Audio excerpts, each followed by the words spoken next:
எனக்கு அன்பான தேவச்சனங்களே, இந்த நாளுக்குரிய வார்த்தையானது, நாளைக்காக கவலைப்படாதிருங்கள், நாளைய தினம் கர்த்தருடையதான்.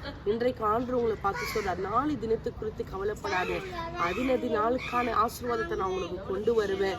இந்த நாள்ல கூட அன்பான தேவச்சனங்களே, மார்த்தாள் மரியாள்னு 2 பேர் இருந்தாங்க.